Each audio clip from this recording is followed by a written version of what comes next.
Ciao, ciao, Michael.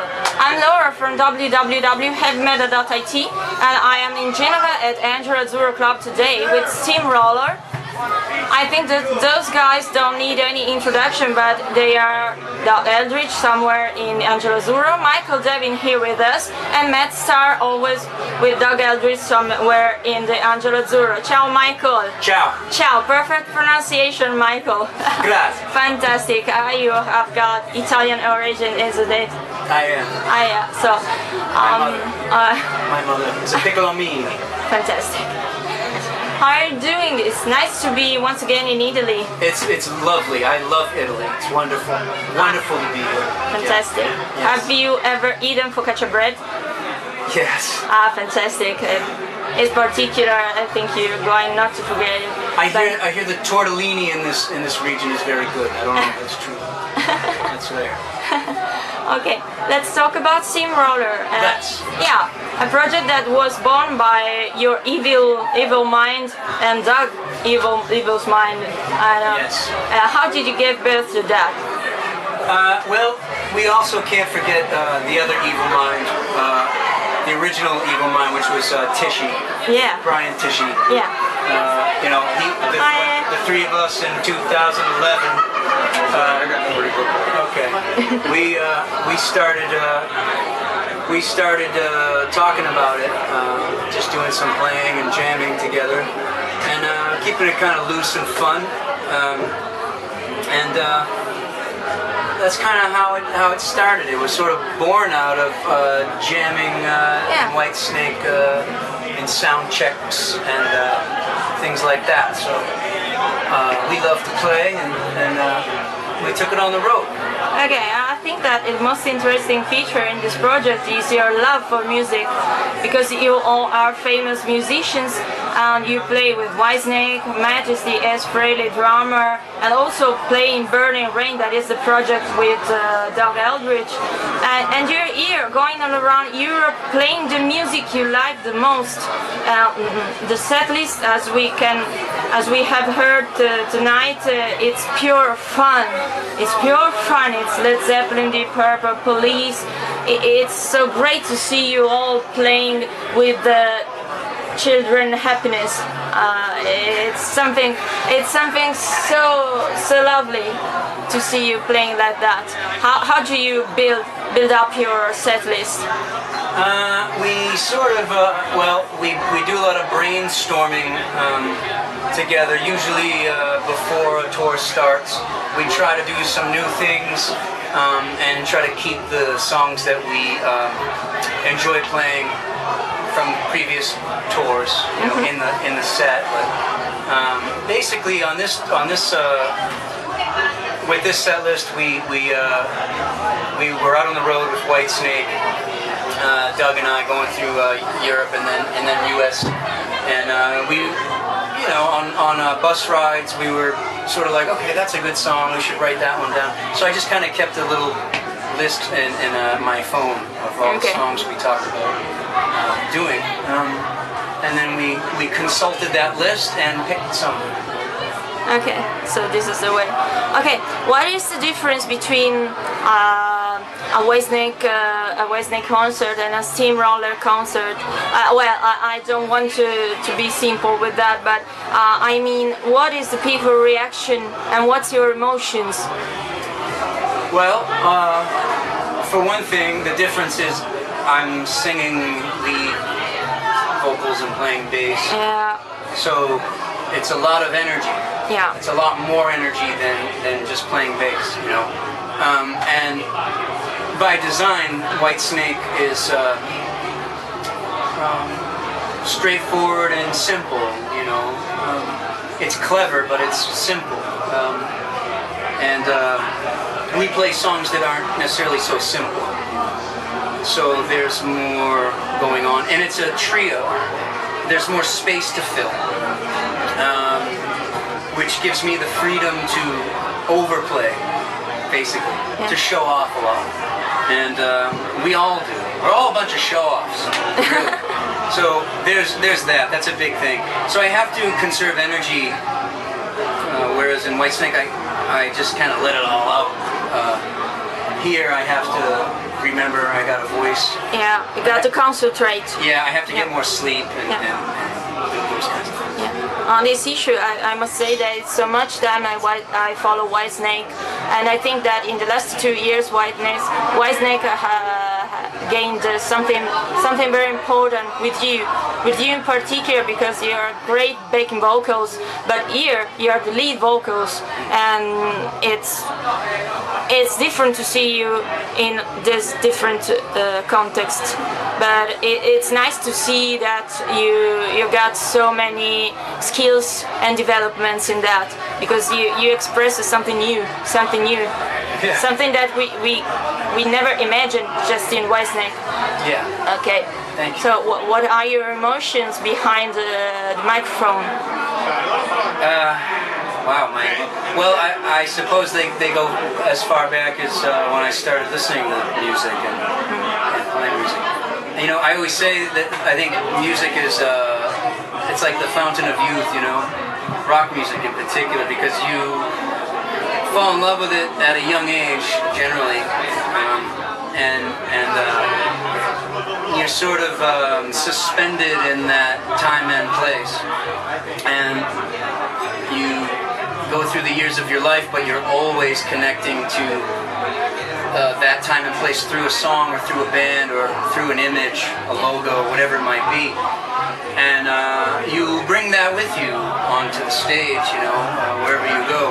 Especially in this, where we do cover songs, it's, you know, it's coming from a fan's perspective as much as a musical perspective, or an urge to play music. It's also, we're fans of these bands, Zeppelin and Purple and Sabbath and Whitesnake and on and on and on. But I think I think a lot of the emotions, like most musicians, it comes from a younger place. Yeah. Is the bird helping in singing so much? Is what helping? The bird? The bird. Is the bird helping you? The beard. The beard, yeah. So, sorry for bad pronunciation. I thought you were talking about my bird. I have the pigeon. Have you seen the pigeon? I don't know. Yes, I saw. Yes. The beard. Is the beard helping my singing? I don't know. It could be. You should ask. I'm surprised that I still have it, you know. I wasn't sure if I was going to be able to keep it when I went back to Whitesnake. David was gracious enough to let me keep it, which is cool, because he's allowing me to be who I am. Okay. Between that and on this tour, you know, he encouraged me to get out on the stage and play some harmonica, you know. Yeah, no. Yeah. It is indeed. Yeah. It is. Yeah. Okay. What about the particular arrangements on every single song? Because I think they are great. Thanks. Yeah. We really, you know, the arrangements are real loose. We just sort of, we have a lot of eye-to-eye contact. We have a couple of musical sort of flag posts that are like, okay, we're going to make that change. But we keep it very loose. The endings are loose. Maybe when we go back to a verse is loose. How long Doug solos, how long we all jam. You know, sometimes we indulge in jams. Sometimes we don't. You know, depends on the vibe of the crowd. Yeah. You know, how many people are there. So, okay. yeah. The Walking on the Moon one is very nice. I must admit that last year when I see you for the first time at Merula Magazzini, I got creeps. Yeah? In hearing you singing that. Yeah. Yeah. Yeah. As long as the arrangement. Yeah. I'm a big fan of the Police. I always have been, and I'm not ashamed to say that.